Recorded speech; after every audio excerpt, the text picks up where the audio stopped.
Hello, I'm Executive Chef Cody Masters from Everson Spice and Lynn's Foods, and today we're talking about trending flavors. I'm sure you're looking at this esoteric spread in front of me, thinking to yourself how this all comes together. Dried pineapple next to butternut squash, next to chicken wings, next to seasoned gummy bears, next to sauce over bacon. I assure you by the end of it, it will make sense, because today what we are going to be doing is focusing on the flavor. Much of this is going to be motivated by the buying power of Gen Z, as well as the influence Gen Z has on people that might be making purchases for them. We've now gotten to a point where what is being called complex heat, with sweet still being the underlying foundation that the majority of that is built upon. Traditional flavors, say a ranch or a barbecue, now need to be more complex in terms of how they're being communicated to your customer.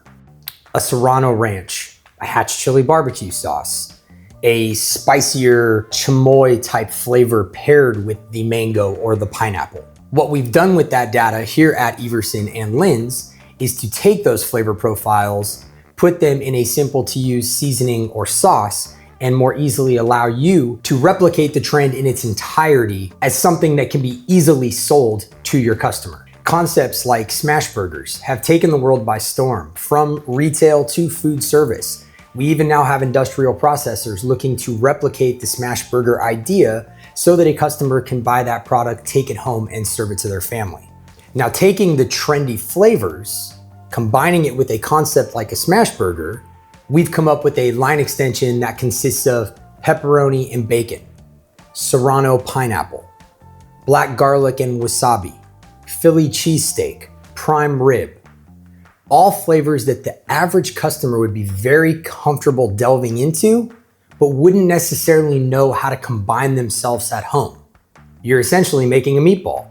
Customer can decide to take that home and bake it off as is, throw it on a flat top, smash it down, and serve burgers to their family that night. Sticking with the service case, let's talk about bacon. Seasoned bacon has been around for years now. I look at it as we started with very safe flavor profiles. A maple bourbon, a whiskey peppercorn, a hatch chili. Customers bought these. Okay, so now what do we do next? We have to keep them interested. So in front of me, I have a buffalo everything bagel, a vanilla and maple cookie butter, a root beer barbecue, and a Serrano and mango. Interesting flavors, complex heat sources, nothing anyone would be able to replicate on their own terms. Now think about the market in its entirety. I always tell my team, if you want to see what's up and coming, look at snacks and look at beverages. Well, we also have snacks covered. Flavors like a raspberry lemon and vanilla, pink lemonade, jalapeno lime, chili hibiscus, orange creamsicle. Fresh fruit is the perfect platform for that. But now let's take it a step further. Why not take the jalapeno lime and put it on gummy bears? Who's had a spicy gummy bear? Those that have will know how fun it is to eat. Bring it back to the CPG area of your market. Same seasonings that can be used on fresh fruit, maybe chicken wings, can also work on popcorn. Here we have a salted caramel cinnamon roll next to a mango and lime chamoy. Let's be real. We all know the bread and butter of any business. The biggest sales you're trying to actualize are gonna come on meat and seafood.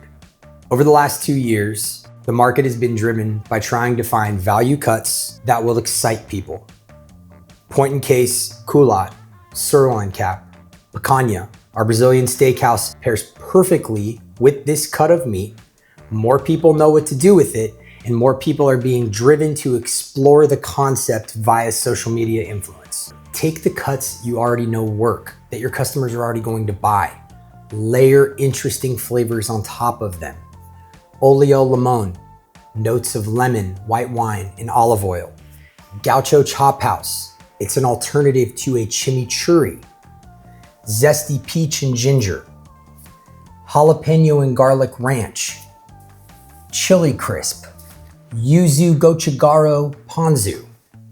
2 things to close with. 1, we eat with our eyes before we eat with our mouth. Second, cross-functional usage. You all have to manage your inventory. The blends that I have in front of you today are here for a reason. I can use a seasoning on seasoned apples just as easily as I could on fried chicken wings. There is a beauty to being able to bring something in, knowing that you're not going to get stuck with it because the flavor is going to resonate and because this can be utilized on any cut of protein. Move to the deli, move to the snacks, move to produce. The pieces come together naturally. Right now, I encourage all of you, reach out to your regional manager. Ask them for the latest ideation. These samples are already made, they're ready to ship.